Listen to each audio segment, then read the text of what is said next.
BJP ಅಧ್ಯಕ್ಷ ಸ್ಥಾನದಿಂದ Annamalai out. ಚುನಾವಣೆ ಹೊಸ್ತಿಲಲ್ಲಿ ಹೊಸ ಅಧ್ಯಕ್ಷ ಆಯ್ಕೆ. ಇದು ತಮಿಳುನಾಡು ಬಿಜೆಪಿಯಲ್ಲಿ ನಡೆಯುತ್ತಿರುವ ಹೊಸ ಬೆಳವಣಿಗೆ. 2026ರಲ್ಲಿ ತಮಿಳುನಾಡಲ್ಲಿ ವಿಧಾನಸಭಾ ಚುನಾವಣೆ ನಡೆಯಲಿದೆ. ಅದಕ್ಕೂ ಮುನ್ನವೇ ಅಣ್ಣಾಮಲೈಗೆ ಅಧ್ಯಕ್ಷ ಸ್ಥಾನಕ್ಕೆ ಕೊಟ್ಟು ಹೊಸ ಅಧ್ಯಕ್ಷನ ನೇಮಕ ನಡೆಯುವುದು ಗ್ಯಾರಂಟಿ ಅನ್ನುವ ಮಾತುಗಳು ಬಲವಾಗಿ ಕೇಳಿ ಬರ್ತಾ ಇದೆ. ಈ ಸೂಚನೆಯನ್ನ ಸ್ವತಃ ಕೇಂದ್ರ ಗೃಹ ಸಚಿವ ಅಮಿತ್ ಶಾ ಅವರೇ ನೇರವಾಗಿ ಅಣ್ಣಾಮಲೈಗೆ ನೀಡಿದ್ದಾರೆ ಎನ್ನುವುದು ಸದ್ಯ ಚರ್ಚೆಯಲ್ಲಿರುವ ಸುದ್ದಿ. ರಾಜೀನಾಮೆ ಚರ್ಚೆಗೆ ಕಾರಣವೇನು? ಅಣ್ಣಾಮಲೈ ರಾಜೀನಾಮೆ ಸುದ್ದಿ ಮಾಡಲು ಕಾರಣ ಎಐಎಡಿಎಂಕೆ ಜೊತೆ ಬಿಜೆಪಿ ಮೈತ್ರಿಯ ಚರ್ಚೆ. ಆದ್ರೆ ಎಐಎಡಿಎಂಕೆ ಅಣ್ಣಾಮಲೈ ಅವರನ್ನ ಬಿಜೆಪಿ ರಾಜ್ಯಾಧ್ಯಕ್ಷರನ್ನಾಗಿ ನೋಡಲು ಇಷ್ಟಪಡೋದಿಲ್ಲ.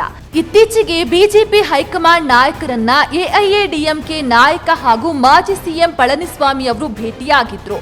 ಈ ವೇಳೆ ಪಳನಿಸ್ವಾಮಿ ತಮಿಳುನಾಡಿನಲ್ಲಿ ಎಐಎಡಿಎಂಕೆ ಮತ್ತು ಬಿಜೆಪಿ ಮೈತ್ರಿಯಾಗಬೇಕಂದ್ರೆ ಅಣ್ಣಾಮಲೈ ರಾಜ್ಯಾಧ್ಯಕ್ಷ ಸ್ಥಾನದಿಂದ ಇಳಿಬೇಕು, ಇಲ್ಲವಾದ್ರೆ ಮೈತ್ರಿ ಸಾಧ್ಯವಿಲ್ಲ ಅಂತ ಹೇಳಿದ್ದಾರೆ.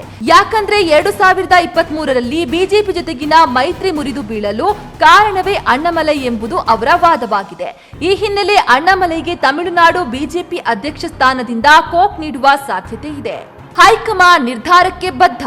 ಮುಂಬರುವ ಚುನಾವಣೆಯಲ್ಲಿ ಬಿಜೆಪಿಗೆ ತಮಿಳುನಾಡಿನಲ್ಲಿ ಎಐಎಡಿಎಂಕೆ ಜೊತೆ ಮೈತ್ರಿ ಮಾಡುವುದು ಅನಿವಾರ್ಯವಾಗಿದೆ. ಹಾಗಾಗಿ ಅಣ್ಣಾಮಲೈ ಬದಲಾವಣೆಯೂ ಕೂಡ ಅನಿವಾರ್ಯವಾಗಿದೆ. ಅಣ್ಣಾಮಲೈನ ಬಿಜೆಪಿ ರಾಜ್ಯಾಧ್ಯಕ್ಷ ಸ್ಥಾನದಿಂದ ಕೆಳಗಿಳಿಸಿ ಬೇರೆ ರಾಜ್ಯದ ಉಸ್ತುವಾರಿ ಜವಾಬ್ದಾರಿ ನೀಡುವ ಸಾಧ್ಯತೆ ಇದೆ. ಈ ಬೆಳವಣಿಗೆಗಳ ಬಗ್ಗೆ ಪ್ರತಿಕ್ರಿಯೆ ನೀಡಿರುವ ಅಣ್ಣಾಮಲೈ, ತಮಿಳುನಾಡಿನ ರಾಜಕೀಯ ಪರಿಸ್ಥಿತಿಯ ಬಗ್ಗೆ ಹೈಕಮಾಂಡ್ಗೆ ವರದಿಯನ್ನ ಸಲ್ಲಿಸಿದ್ದೇನೆ. ರಾಜ್ಯದ ಪರಿಸ್ಥಿತಿ ಮತ್ತು ಮುಂದಿನ ಕಾರ್ಯತಂತ್ರದ ಬಗ್ಗೆ ಹೈಕಮಾಂಡ್ ತೆಗೆದುಕೊಳ್ಳುವ ತೀರ್ಮಾನಕ್ಕೆ ಬದ್ಧನಾಗಿರುತ್ತೇನೆ ಅಂತ ಹೇಳಿದ್ದಾರೆ.